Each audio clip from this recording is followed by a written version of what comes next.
Do that ASMR into the mic again. This. Welcome, Stabbies. Hey, y'all. It's Lace. Welcome, Stabbies. To another episode of CHEATIES Podcast. That's so creepy. Stop it with the mouth noises. No. I'm going to stop listening to this podcast if you make another mouth noise into this mic. Good Lord. If you're not already asleep. Well, you ventured into, this might be a nightmare. You might be dreaming. And you've fallen into a Ketchup episode of CHEATIES Podcast. What the heck? Is this somebody's first nightmare with CHEATIES? Then what the heck have they gotten themselves into, Lace? Well, this is a podcast that you and I created 177 episodes ago, almost 2 years ago, because you know what? We had been cheated on and we were sharing our stories, and yours was very recent. You were in the middle of it. And I was like, if two amazing people like ourselves have been cheated on, there's got to be more out there. And we started this podcast. So what we do is every week we do 2 eps. We do an ep with an interview, and we listen to someone who's cheated or been cheated on, and then we do this ep. Catherine, this is a catch-up, where we just talk about ourselves, because early on in the pod, that's all we knew how to do. Correct. And then they were like, you guys should move on to other people. So this is a specific episode about us, but we're going to do a recap of Monday/Tuesday's guest interview episode, and then we'll get into why we were MIA for a second. And we'll catch up with all of your business. Yeah, let's do it. Well, since we have been MIA, as you mentioned, this definitely, it almost feels new again. Like even this morning when I was thinking about like getting back on stage again, which at this point has been weeks, and just getting back into the pod and all that, it's all about resetting my mind and getting back into a routine. It's very tough to do that when you take time off. A lot of us after the holidays, whether we dealt with personal stuff like what I was going through, or you just traveled too much, you got too much, keeping routines is difficult. And that's why this is real cheesy, but I'm going to have to attach it to our sponsor, to Manscaped. They're here to help us. It was good. It was good. Was it good? Was it real good? Yeah. I thought it was, but Manscaped is there to help us and our men friends with their routines and getting them in check. We talk a lot about the trimmer they provide for the actual like hair removal, but they got more stuff than that, Catherine. What all do they have? They got what do they call? It's a dop kit. That it's a free gift that they'll throw in with your purchase. It's a shed travel bag that includes with it. This is huge. I actually wear these because they sent us a little gift thing. Anti-chafing boxer briefs. And let me tell you, I almost don't chafe as much anymore. Got long lips. Almost. So almost don't. Yeah, I almost don't chafe at all. Anti-chafing, not chafing free, but that wouldn't exist for me. That's right. Yeah, they'll throw in a free travel bag and anti-chafing boxers so that even if you're traveling, even if you're on the road, even if you're going to Hawaii to visit your mistress, you can keep your family jewels right and tight. Also, new to their lineup, they've got I love this, a crop preserver and a crop reviver. They're unique formulations that take care of the smelliest parts of his body and are a big boost to his confidence into the new year. You can throw those in your travel bag. Love that. You mentioned going to see a mistress in Hawaii. What I see it being used for is when you get caught cheating and you need to take your someone special to Hawaii. That too. To make up for the mistakes that you have made. Or you talked about dreaming earlier, or the mistakes you made in her dream. Maybe you dream cheated and now you owe her a trip to Hawaii. Yes. You talked about smelly parts of a man, and it's so true. If you go to any pharmacy, you go to the shelf, and there are a million products that women buy that are specialized for their hoo-ha areas, and we care so much about that area. We care so much about what everything smells like. We're all worried about it all the time. Dudes aren't, and they should be. I want to change that. And I want y'all to hit up Manscaped. Go to manscaped.com, buy yourself some Crop Reviver, buy yourself some, what was the other one called, Catherine? It's the crop maintenance.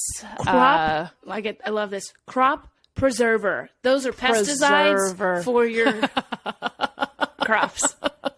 For your man crops Yes. that you need to scape. All right. So head to manscaped.com. Use CHEATIES, CHEATIES. You should know how to spell it because you go to this podcast every week, twice a week, hopefully. And use CHEATIES to get 20% off any of your order.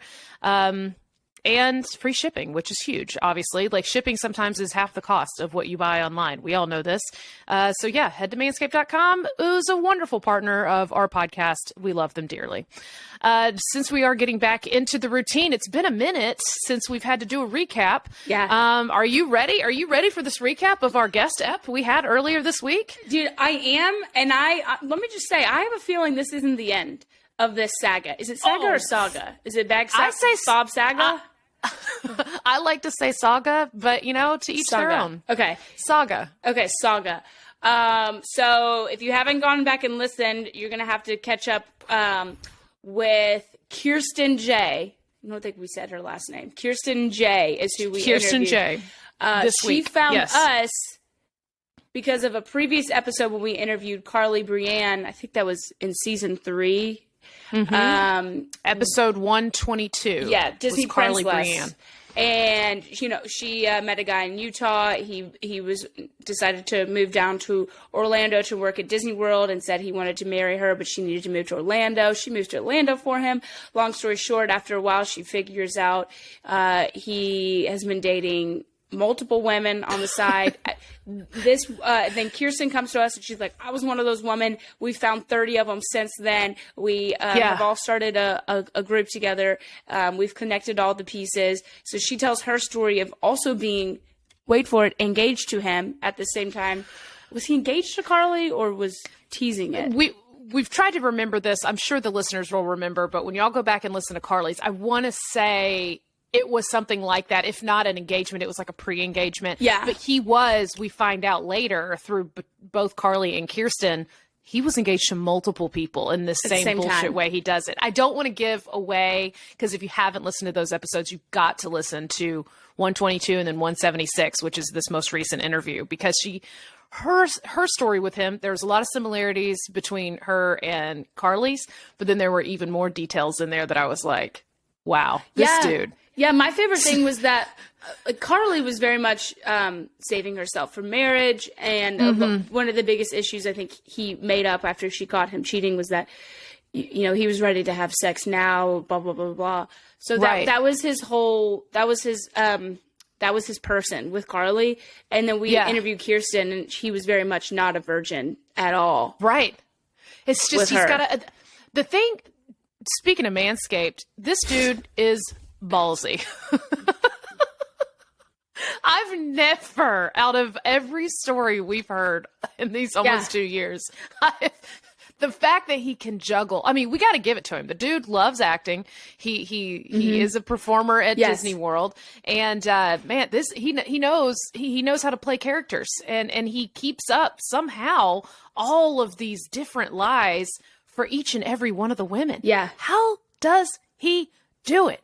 So he's a genius. This was a mastermind move that we found out. So in Carly's episode, she had made, or he was like, I can't wait to marry you.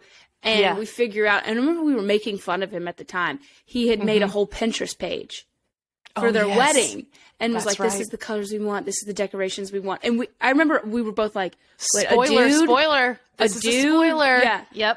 Yep. A dude made a Pinterest page for his future wedding. Like, that's not that's not common for a straight dude.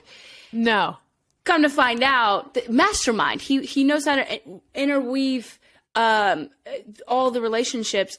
Yeah. It was Kirsten's Pinterest page that she made for their wedding that they were also planning, and then he just copied that and sent it to all his other fiancés. Yeah. Nuts. I mean, the balls on this dude. I mean, it's crazy. At what point? What if there was like a K and monogram something in there. Like, what was he like? Oh, that's just an example. Well, think about it. Carly and Kirsten, both K's. Yeah. Good point. Yeah. I wonder how many other ones had very similar, or if not. It's like that one, when Stephanie B, when we interviewed her, the setting the bar low, and he would constantly make sure he found other Stephanies and Melodies. Yes, that's wild. Such a thin diagram or thin category of Stephanie and Melodies, who can also be duped. Yeah, who can also be duped. It's so true. Like, there's got to be some Stephanies and Melodies out there that are like, they're like, not nah, today, Satan. dog. But he found the lems of the Stephanies and Melodies, little out lambs. There. Yeah, little sacrificial lambs. It's just, I know I say this all the time, but like, I can't, like, I don't have time to bake chicken. No. Do you know what I mean? Like, I don't have time to do the simplest shit in my day-to-day routine. But listen, when you're passionate about something, you find time for it. Okay? I guess you're right. But these men are not just dating all these women. They also have, like, they're pilots or jobs. or a Disney character, Jabba the Hutt or somebody. Like, they have so much going on. This is truly the biggest mystery. I don't understand. But my favorite thing you said, though, is which is what's so true. This is not the end of it. Yeah. I am desperately waiting to hear from any of the other 30 that this dude came, that he came into their lives and duped them as well for however short or long of a period of time, especially if you're engaged to this dude. We made this promise in the last episode, and I need to catch up with you to tell you I've taken a step. So we said in Kirsten's episode, we said, fuck it, we're going to go to Disney World. Yeah. And we're going to find this dude because we know he works there. I know because we figured it out. We know his name. We're not going to reveal his full name. We have his Facebook page, and we know which ride at Disney World he's working on currently. This is genius. Let's go down there.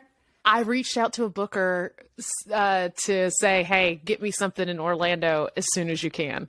I said, I don't have any specific dates. You just let me know. So I'm trying to book us some shows in Orlando so we have an excuse to go down there. And we're going to go down there and do some shows. And we're going to go to Disney World. I'm so excited. I'm so excited. We gotta, this is going to be, we're going to IG live.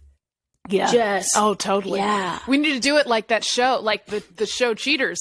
Like when they come in, and and he can't do anything because he's on the clock, and it's is he gonna stay in character? Is he gonna be like, no, I'm what's his character now? Whatever. I do know, but I'm not gonna say it. I'm Dopey. Dopey don't have no girlfriends. Dopey loves Snow White. Snow White's the one that has a lot of boyfriends, 7 to be exact. I'm a Dopey. I don't have any extra fiancés. I'm just Dopey. That's a really good Dopey. I'm so Dopey. That was a perfect really Dopey. Good. If I closed my eyes, I would have been like, wow, is that Dopey? Yeah. That was real good, Katherine. Real good. I think you'd have a career at Disney World in the future. Yeah. You might not come back from our trip. So we will keep y'all updated on that, but it is on my vision board for this year. Okay. Real fucking psyched to do this. Okay, so we're going to do it and we'll let people know. And please, please, please, if you have any connection to this dude, go listen to those 2 episodes. You'll know who he is immediately if you know him. And, call us, tell us. We want more. We want more because you posted a top 10 of our episodes that were listened to in top 5 in 2021. Hers was number 1. Disney Princess was number 1. Carly Brian's. Yeah. Go check it out. Disney Princess Round 2 is episode 176. And I'm going to keep calling them that because it's easier to track it that way. Mm-hmm. So let's hope for more. I'm hoping for 30. Hoping for the magic number. Okay, so we caught up with that. I guess we should catch up with me and what I've been going through over the past few weeks because we took some time off. So we want to say thank you to the listeners for being super cool. And y'all sent a lot of really awesome messages for those of you who follow us on Instagram and Facebook and all that. The love has been felt for sure. So thank you for that. You have new updates this morning, right? I have some new updates as of this morning, which is great. So just to kind of fill people in, because I don't know how much, I'm gonna be completely honest. My brain is total mush. I have double, triple scheduled myself for certain times for people multiple times, because people go, "Oh, are you free?" And I'm like, yeah, I'm free. And I forget that like a day before I had told other people that I was also free. I can't keep track of things. So I'm trying to get back into like normalcy right now. So it has been completely upside down. So I think we talked about it a while back, but my dad had a tumor removed off his kidney back in September. And that was as a result of back in July of 2021, he had severe back pain.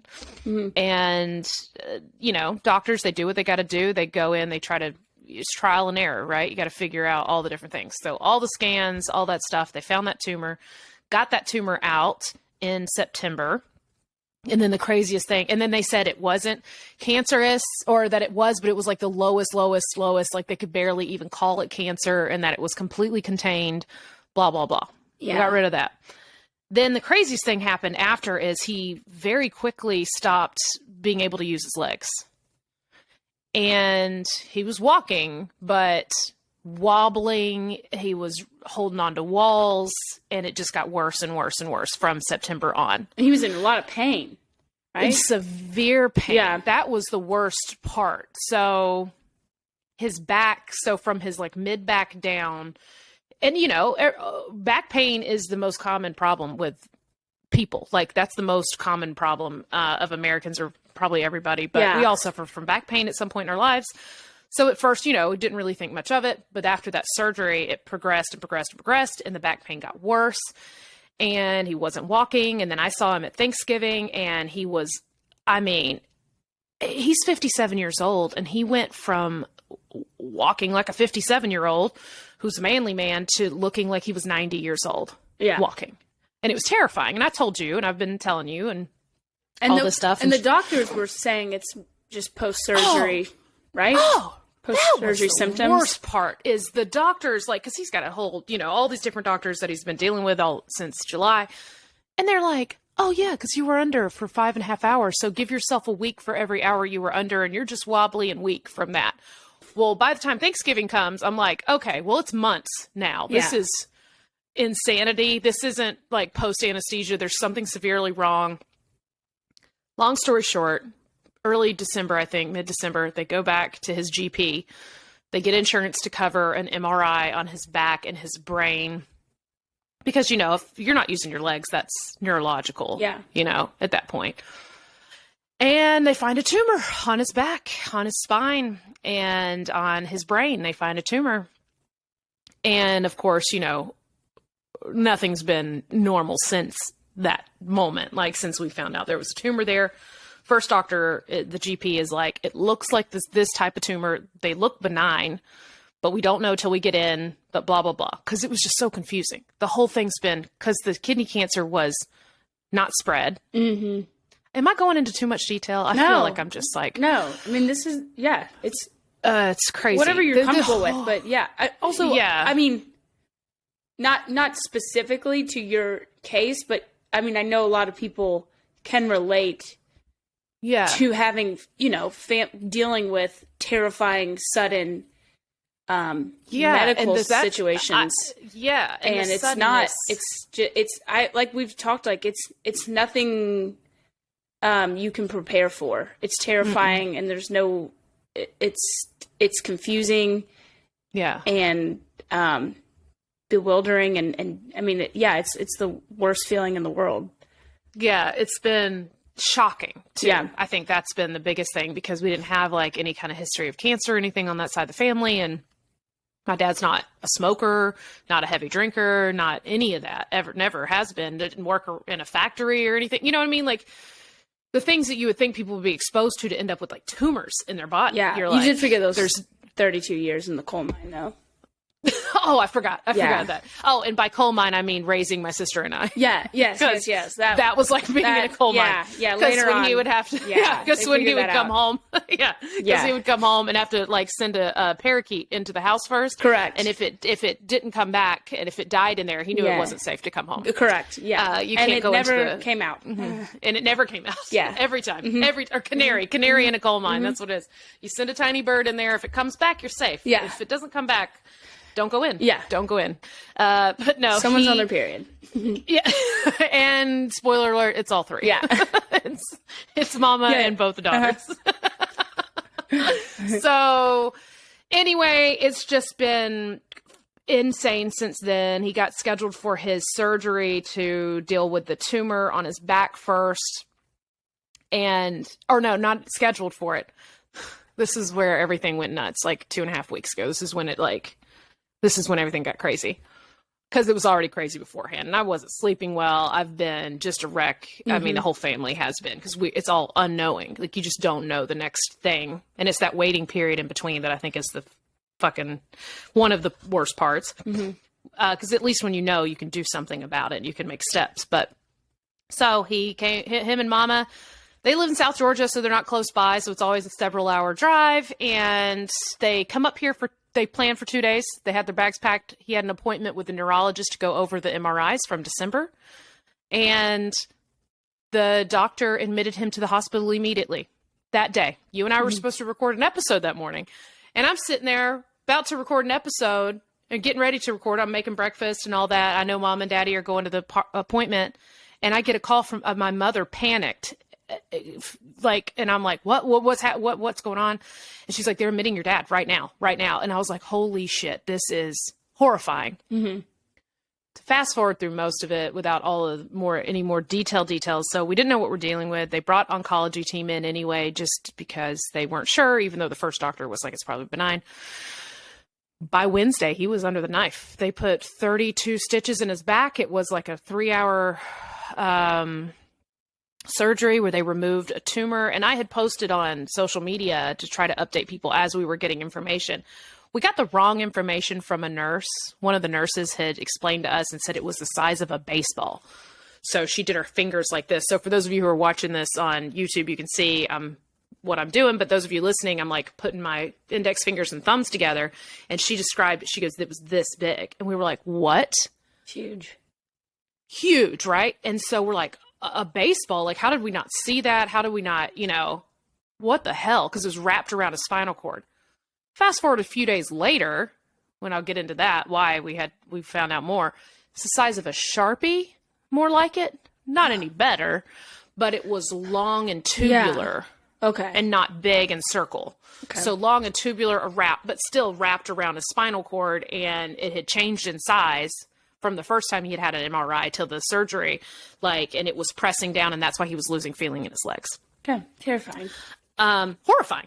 Well, either way, it doesn't matter what shape it was, but I had put baseball because that's what we were told. But then, you know how things go. You update as you can go. You don't really have all the information. So many people were interested, and I could not respond to texts. I just couldn't. People were texting, which I appreciate it. But when you're paralyzed, I hate to use the word paralyzed because my dad was almost paralyzed. But I mentally was just does not function. All I could do was just, because my sister and I would take off and be at the hospital different nights, and we would sleep on this hard chair. And then when you're in the hospital with someone who's that sick and that's going through that kind of surgery, you're up every 30 seconds, not 30 seconds, 30 minutes. You're doing something, you're moving something, you're grabbing something for them, you're unplugging him here and you're plugging him here. And he had these leg things on. I had to constantly move. And then there's the IV starts beeping, and then the this and that and this. Your body is functioning as service. That's it. You're like, okay, I'll hand you this. I'll get you this. What do you need? You need ice. You need this. So people kept texting. So I kept putting updates up, but I wasn't 100% sure what the real, answers were. So I sound like I'm all over the place. So he had that surgery. They discharged him 2 days later. He comes to my house to recover, and he's there for a day and 2 days. And by the second day, he's stumbling again. And I see him almost fall. And I'm like, this is not good. I don't like this at all. And I'm not saying anything, and I'm watching him, and I'm trying to help him. And I'm like, okay, so he's in the pain from recovery, but this is also weird. Why is his leg not working again? Well, at one point he sits down in the living room, and thank God for this conversation. Thank God. He sits there. He's with my sister and I. Oh, by the way, my mom got COVID in the middle of the whole thing. And so she's quarantined to my back room. My dad's recovering in the living room in the recliner. I'm letting him switch off between my bed and the recliner. My mom is quarantined because the bitch has COVID. All right. Hate to call my mom a bitch, but I'm like, really? In all of this, mama, this is when you decided to get COVID? Like, come on. And I'm like, good Lord, of course. And she's pissed too. You know, she's like, are you serious right now? Like, this is the worst timing. So she's pissed that she's, you know, can't do anything. And she's stuck back here. And then it's just a mess. It's a freaking mess. And thank God my sister was in town. We're all helping. But my daddy sits there on Sunday night and he goes, my left leg is numb. He said, it's not, it feels like it did before. He goes, something's wrong. And the second he said that, I was like, oh, I don't like that at all. But thank God he said something. I was calm about it. I got up. I did something in the kitchen, moved some dishes around. And then I snuck down the hallway, came into Mama's quarantine room. And through masks, I explained to her what he just said. Next thing I know, she gets on the phone with his doctor's office, who was on call over the weekend. It's like 8:00 at night. She calls him. He goes, get him in the hospital right this second.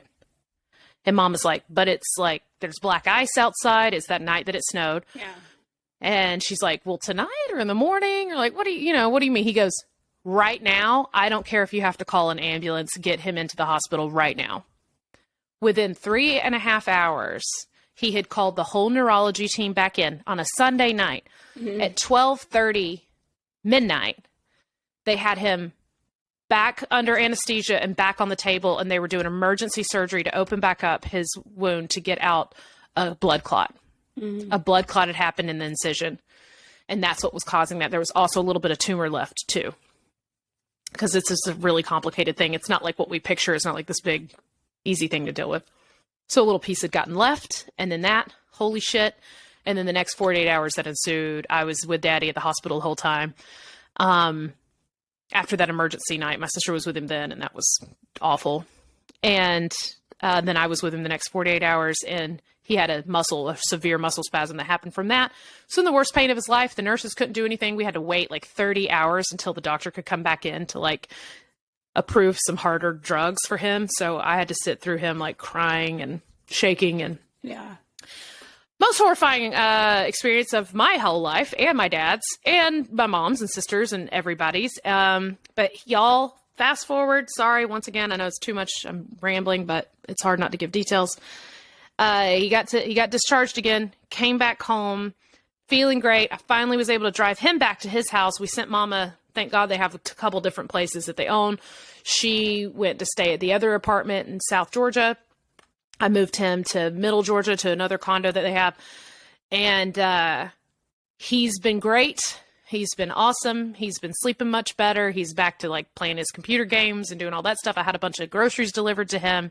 And thank God you, Catherine, and a bunch of my Laugh Lab family and other friends and stuff all got together and just made this past hellacious 2 weeks a lot easier because people always ask, what can I do?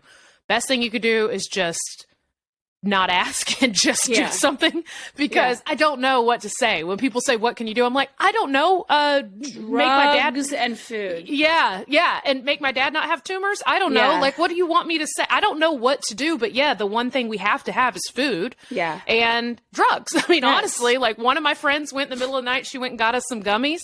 And she dropped them off my mailbox in the middle of the night and then texted me the next morning and goes, check your mailbox. And I was like, that's the kind of shit that I'm talking about. And you delivered some amazing food. These aren't a sponsor or anything, but I want to shout out that company Casseroles in Virginia Highlands. They in Midtown, Virginia Highlands. Yeah. Dude, that food, absolutely incredible food. It's pre-done. It's pre-cooked. You just it's got instructions on the top. It's meals. You put it in the oven. You heat it for an hour. I was able to feed people with that. A bunch of Laugh Labbers and then other friends got together and they straight up either Venmo'd or sent me Uber Eats gift cards or Instacart gift cards. That was the greatest thing that could have ever happened because just one less thing to worry about and you have to eat. Mm-hmm. So thank God for y'all. So that was great. And I was able to send Daddy home with food, have food delivered to him after he was there. He texted us all this morning, the whole family text, and he's like, Had an amazing night of sleep last night. We're all like, oh my God, this is great. He said he's feeling much better. And then get this, and this is not final by any means, but then an hour after that text, Mama calls and puts us all on the phone, which I hate when they do that, because they're like, okay, we're adding in Lauren. Okay, we're adding in. And I'm like, what is going on? Don't give me a freaking warning text before we do this, because that's what happened the day that he went into the hospital. First, I'm like, I'm adding everybody in. Okay, your daddy's getting admitted. I'm like, oh my God. Long story short, when he was in the hospital, they had like taken a piece of the tumor off and sent it off to pathology and got back and said it's most likely renal cell carcinoma. Yeah. And because it's in his brain too, that it's stage 4, because anything that's in the brain is automatically stage 4, blah, blah, blah. Mm-hmm. Well, the full pathology, that was just like the initial response, right? That we Guesstimation. Today, we found out that the head nurse at the neurology office called Mama, or they were talking, and she was like, we haven't gotten the full pathology report yet, but everything is pointing to these tumors are benign. Thank God. Thank God. Can you believe that? That's crazy talk. Like, how? So I don't have any other. That's it. That's the last amount of information that I have. That was today. And he's got an appointment set up for like next week or something. He comes back up here to Atlanta again and meets with the team again and all that. And we'll know way, way more. But right this second, everything is pointing to the fact that these are benign. Thank God. So it was really more just the pressure it was putting on the spine. It was wrapping around his spine. Yeah. And if it would have kept growing and not been removed, it would have paralyzed him. I mean, you can't have a tumor wrapped around your spine. Yeah. But where the hell does it come from? Like, what? How does this happen? How is there one on his brain? What? I can't. None of this makes sense. It never does. Nothing makes sense. Cancer is literally, to me, cancer is like black matter. Yeah. It's just nothing. I mean, sometimes cancer is like, oh, well, it might have been the smoking for 72 years. But sometimes cancer is it's just a fucking like sent from hell. And there's no explanation. It just happens. And I don't know what these are. I don't know what they're from. I don't know if they are benign, or if they are a type of cancer, or what they are, or how they're there, or where the fuck they came from. Like, all I know is this has been the most terrifying. I mean, literally since his pain started in July, and then once he started stumbling around, and after that first surgery, like, this has been the most terrifying several months of my life, and his. I mean, his first, obviously, him and Mama first, but just also the unknowing. Yeah. Yeah. And then being tossed around for 2 weeks, and then being told the word stage 4, and then this, that, and then it's like, now they're like, well, maybe not. And we're like, what the hell? Yeah. Talk about like fucking worst case scenario to get you prepared, and then tell you later it might not be. I mean, I don't know what to think. And we could still find out it is. Yeah. We still don't know, but like, and then a baseball size, no Sharpie size, no, it's stage 4, no, it's benign, no, it's this, no, it's that. All I know is that my dad had a good night of sleep. He's eating good. Mm-hmm. He's walking great. That's the most important thing. Yeah. And you just take it day by day. That's all. That's all I can do. Yeah. Yeah. And there's just, and you have to like I've always felt like give yourself grace and don't beat yourself up in this time, because it's all terrifying and it's a lot to process, and it's nothing that you just, it's not a quick problem solution done with in a day kind of thing. And you take it day by day, you process it day by day. And I mean, like right this second, I can talk about it without like crying profusely, but like there were multiple days where I just like couldn't create words, So it's like, it's just wild. This whole thing has just been, man, I don't know. But I know you don't like mushy shit, but I'm going to have to say, thank God for you. Because you've definitely listened to me. Shut up. Just you've been a great ear for me to just bitch and explain and just try to get words out that I didn't know what I was processing. And I'm still obviously processing everything by minute, really. But yeah, oh man. Yeah. Whew. But I mean, it could be 6 months from now, and I mean, he could be a healthy guy. Do they know, is he going to go through radiation if it's completely benign? So now we don't know. Yeah. Literally don't know. We'll know more next week. That's why the whole thing, like, every second is new information or less information even. Yeah. You know, it's like once they say one thing and then you're preparing your brain and preparing your loved ones for like, okay, radiation's going to start. And then the next thing you know is like, well, might not need a radiation. Yeah. But you might. I mean, you do have a tumor on your brain. So what the, like, yeah, it's fucking, I feel crazy. Yeah. I feel crazy. And I'm not even the one dealing with it. Like, I know my dad has like just been, but yeah, let me tell you something. I'm closer though to my dad than I've ever been in my life. I was going to say, it's going to change you. Oh my God. You as a person and your outlook on the world and your relationships will all be different on the other side. So different. They'll be different 2 years from now after you've processed everything and you've gone through everything. And I sometimes I think, I mean, not that, I mean, there's this, this is nothing I would ever wish on anybody. It's a hell.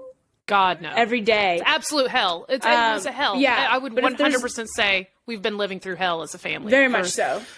Weeks. Yeah. But, you know, it does help you appreciate things. Oh my God. Once you get on the other side.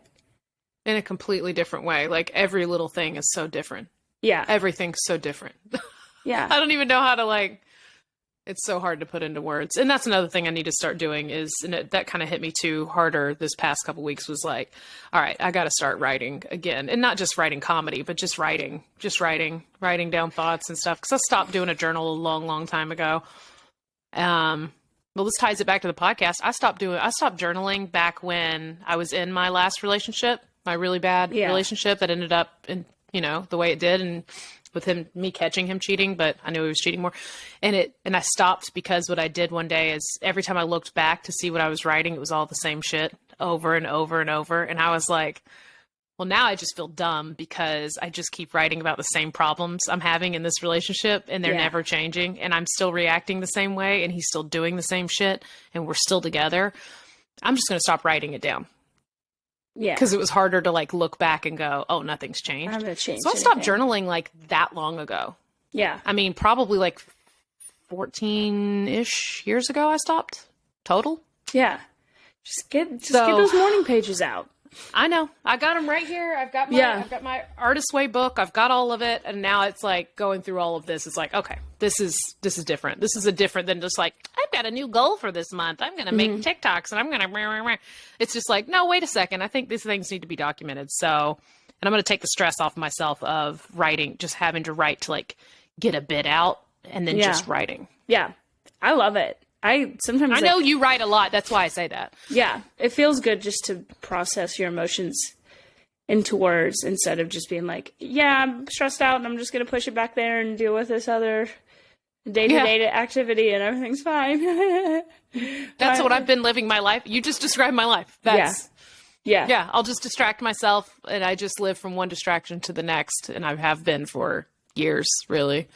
And, I gotta start doing something. But give yourself grace and just know that this is a very tumultuous time and you don't have to, I mean, you know, you don't have to nail down writing every day and getting back to on stage and killing it and da-da-da-da. Like, if it makes you feel better to do it at some points, do it. And if you need to take a break for a week, you take a break for a week. And because it's a lot to go through and you don't it's just... It's a lot. But it all feels different. And like you said, it's changed. And like I feel like my relationship, even like with the like comedy and everything else, just when I think about it, it all feels different. It all like I'm thinking of things in a completely different way than I was before. Who knows? Who knows what's next? But anyway, that's the information now. Thank you for letting me get all of that out. And listeners, thanks for letting me get that off my chest. Just re-explaining it helps me process it a little bit more. So that's cool. Well, do we want to get into a cheating story? Yes, we do. Okay. Yeah, I think so. Okay. I think this is probably a good transition because we just talked about a bunch of medical stuff. This next story involves a doctor. I don't know if you've seen this, Catherine, and some of the listeners probably have. I did not catch it. I did not find it until recently. It's on Hulu, had it on, and it was a TLC show, and they did 3 episodes. They did one season with 3 episodes called Taken at Birth. I just saw something. What was the doctor? What was the clinic called? Okay, so it's called the Hicks Clinic. Yes, the doctor, hot tub. Dr. Hicks. Kevin was watching it. The lady has blonde hair in it. The main lady in the show. There's one lady. Yep, yeah. the main lady who's like organizing the whole thing. Okay, this all ties in. Okay, this is a cheating story beyond like purport. Like, I don't even know how to. Okay, yeah. So I'm gonna try to like. I just did a whole long thing, so I'll do a quick thing. Okay, McKaysville, Georgia. It's on the border of Tennessee and Georgia. Okay. It's in the 50s and 60s. This doctor, Dr. Hicks, and it ties into cheating, I promise. Let me explain. He was running an illegal abortion clinic. All right. And what he would do 3, there were several things he was doing that were crazy fucked up. So he would have these women come in, and he would either tell them they were getting an abortion and then induce them, like if they were far enough along, he would induce them, put them under, induce them, steal their babies, and was selling babies outside the back of the clinic to couples who wanted to adopt. Telling them they were having an abortion? Telling them they were having an abortion. Because they wanted an abortion. They were coming there for an abortion. But I guess I guess it was like later term. It would have been later term for a lot of these women. Now, but here's how. Okay, so that was a couple of them. That wasn't mostly. So what he ended up doing. This is going to be really insensitive, but that's kind of best case scenario, though, right? No, not at all. No, listen. No, not at all. No, not at all. Okay. A lot of these like unknown amounts of babies were forced out and died anyway, and died in the arms of like these people who were coming to adopt a child. Yeah. Because these babies were being born way too early. Yeah. So a lot of them weren't. So some of them were that situation. Okay, that wasn't the majority, though. The majority of the situation was women would come to him and say they want an abortion. He would talk them into keeping carrying their babies full term. Yeah. And he would have them stay either nearby in this hotel in this small town, or put them up in the clinic for a couple nights or whatever, or weeks, depending. So he would have these women stay there, talk them into staying, and then he would do the same thing. He would induce them still early. None of these women were carrying to 40 weeks. And back in the 50s and 60s, there wasn't the kind of like care for preemies that you need. So he was inducing these women against their will. Like he would put them under and go, oh, there's a problem. There's a complication, or there's a whatever. He would put these women under. He would deliver these babies early. They'd be tiny, like 4 or 5 pounds. Then he would tell the babies would be live birth after he's told these women to carry their babies. Okay. He's talked them out of getting rid of their babies. He's talked them into keeping the babies. He would induce them early, then tell the women that the kids died. I remember because I remember one woman being like, "I heard my baby cry. I heard my baby cry." And he's like, "Yeah, she was still in twilight sleep, and she heard." And she goes, "I heard it." He goes, "No, you didn't. that's just you're crazy. Just you're crazy." Yeah. And then he was selling these babies out of the back door for $1,000 a piece to couples in other states. So there's 200 proven people, because what he would do is if the babies made it home alive. So he would tell the couples would call, they'd find out from a friend, whatever, they'd find out the situation. They'd be like, okay, cool. Cause it was hard to get a baby. It was hard to adopt a baby. If you were divorced, or if you didn't own a home, you couldn't adopt a baby back then. So all these couples were desperate for babies. They'd find out other people who got these babies, and they're like, how are you getting these babies? So they'd call. He said the deal was you have to arrive within 12 hours. You show up to the back door, bring a pillow to put the baby on. They would hand him $1,000. He would hand them a baby with blood on it, like fresh out after. And then the women would come to. He would lie to them, tell them their babies were dead. He had most of the women sign a death certificate for their own baby. Then he would give a baby to this couple. He would forge a birth certificate, put the new couple's name on the birth certificate, but put his clinic on it, and then mail a new birth certificate to that family if the baby made it home safely. How would the baby live? So a lot of them didn't, and they don't have any proof or record because he didn't record any of this. But here's the craziest of all of it. All right, all of it's fucked up. All of it's so fucked up. And yes, are there a bunch of babies that are alive that whatever? I don't think that it's a good thing at all, because most of those women he talked into keeping their kids, those women were told their babies died. Then the babies were raised without ever knowing and with no way of finding out who their original parents were. Because there was no connection. Yeah. Between the new parents and the old parents, right? And so they were taken against their will. They were stolen. They never got to know their identities. They never got to know anything about their lives. And a lot of them were cover-ups for affairs for the prominent men in that county and surrounding counties. What? Including his. So he had a baby with a housekeeper. He was known for sleeping around, so he cheated on his wife constantly. He impregnated a whole bunch of women. There's no telling how many. His son ended up not being able to marry, his son's wife wasn't able to have kids. So one of the first babies that were stolen were given to his son. But it was really his son? It wasn't his son. They thought it was. That's all part of the thing. You got to watch it. But one of the first babies was like one that they stole and then like gave to his son. And his son slept around with his wife all the time, and he got other people pregnant. The mayor in town, one of the babies, they come to find out she's in her like 50s, whatever, 60s. And come to find out she was the mayor's mistress's kid. And so this doctor was like, did you fuck up? Did you get your mistress pregnant? I'll take care of it. You bring them over here. I'll quietly get rid of the baby. There'll be no trace. You'll never have to hear from it again.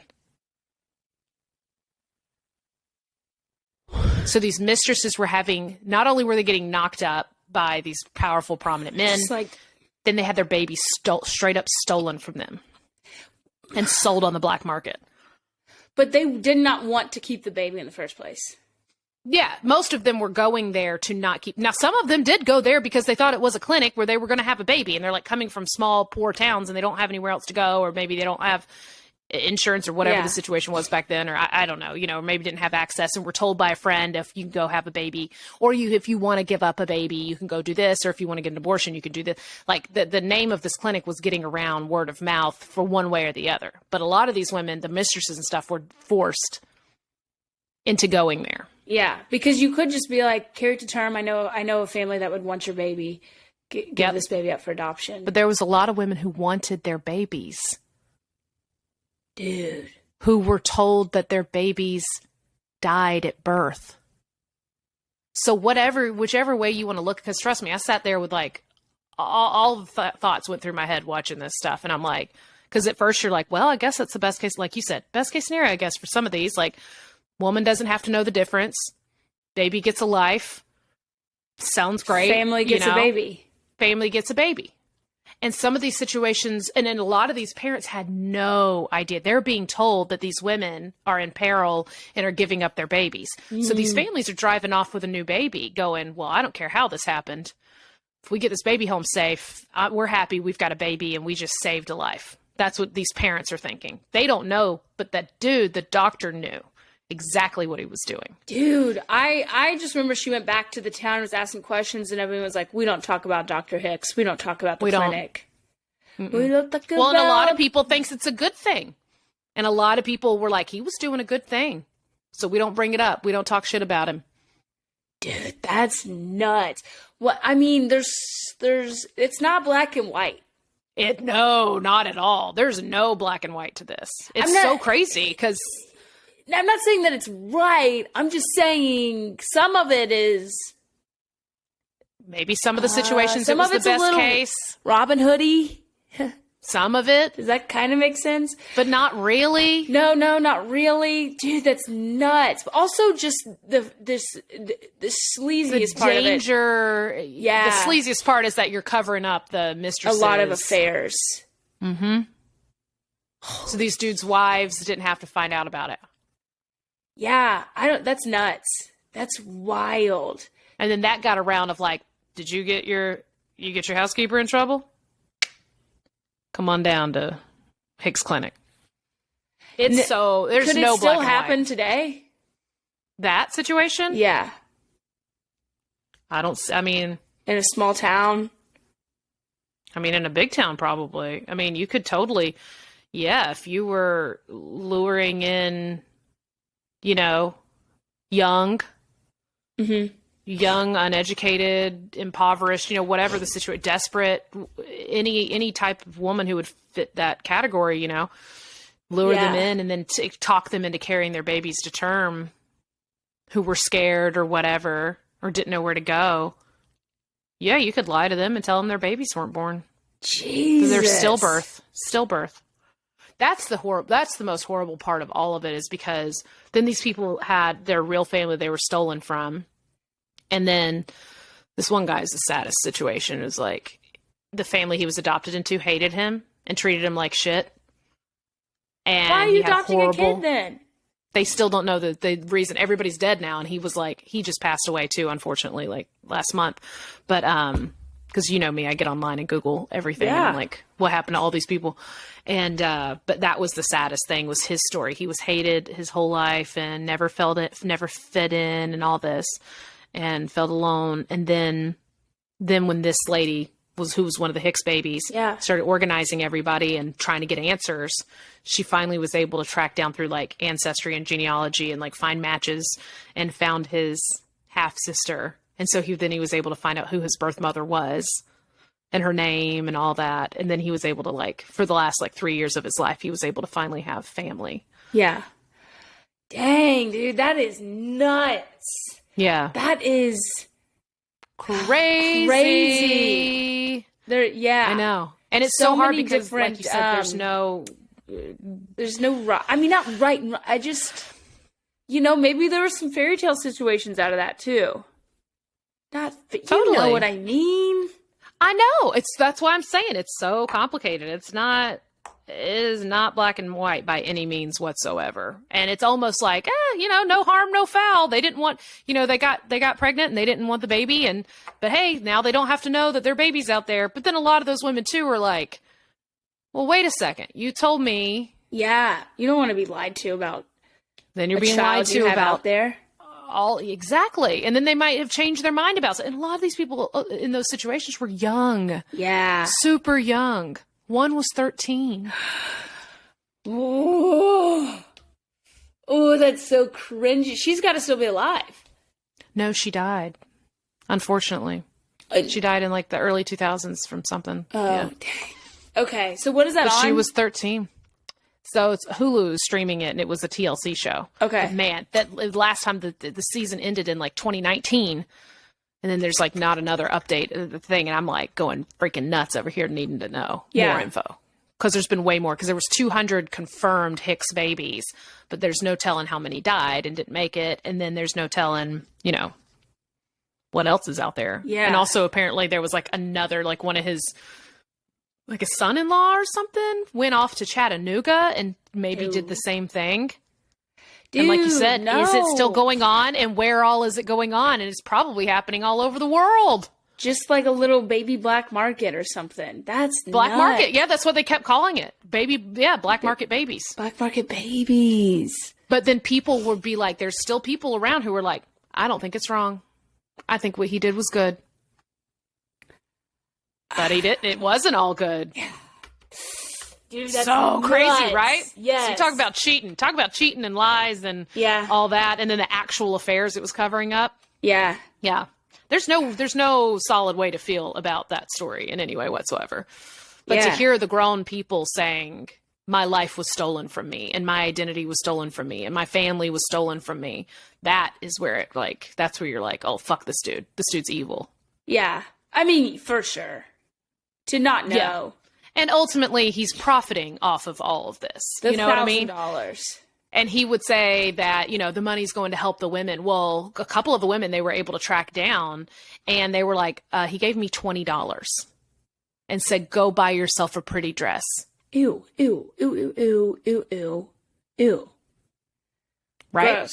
No, you had to So he's go like, yeah, spend the that on $1,000 diapers. is for the care of the women and the moms and these women who are giving up their babies. Like, this is for them to go, blah, blah, blah. And he would hand him $20. No, fuck this guy. Buy a pretty dress.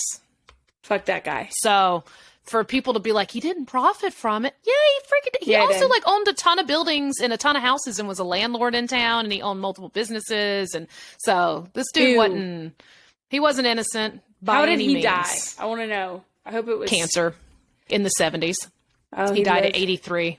Oh, dang, he was out. He was around. So he was like 70 doing this. He was in his 60s and 70s doing this. Yep. Ew. Yep.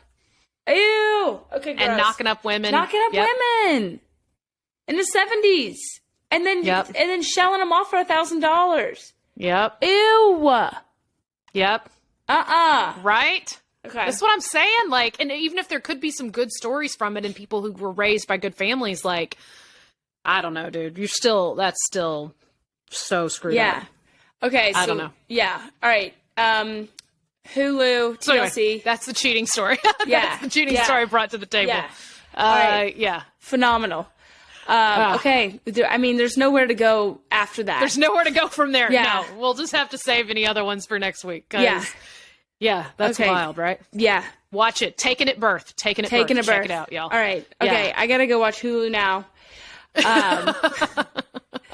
We got to sign off. We've got a fun guest for next episode. We found her on TikTok. Yes. Probably. We haven't interviewed. Who knows? If it might be somebody else. But regardless, we'll have a fun new episode for you coming on Monday/Tuesday. Who knows? And Monday's back, the baby. goal. I'm trying to get back. Things are, like I said, I feel like I'm mush right now. My brain and my life and my routine is all screwed up, but I'm getting it together, working on it. Hopefully I'll be a little sharper and, have my shit together by next week and all that. But we're excited. We've also got more sponsors coming too. We have some more sponsors. Yeah. Sign in with the pot. Sign up with us. So things are happening. There were balls rolling. Things are going. Y'all, please keep calling in with your cheating stories. 888-STABBY-8.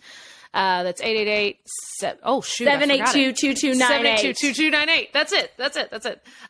So keep calling in with your stories. Keep tagging us. This is how we've gotten a lot of these guests. Keep tagging us in those TikToks or Instagram posts or anything you find where there's like someone telling a cheating story. Hit us, tag us, let us know either individually or the at CHEATIES Podcast. And keep leaving us reviews. We haven't had a new one in a while, and now it's a new year, and we need some more reviews. It's getting awkward. It's getting really weird. I really feel awkward asking for it, but could you please just leave us a review on iTunes? That'd be great. Thank you so much. Other than that, we love each and every one of y'all. Thanks for being patient while we're going through some shit, and we love you. That's it. Stay tabby. Stay stabby. I had to get it out better. Or tabby. Tabby. Tabby. We love you. Toodles. Bye.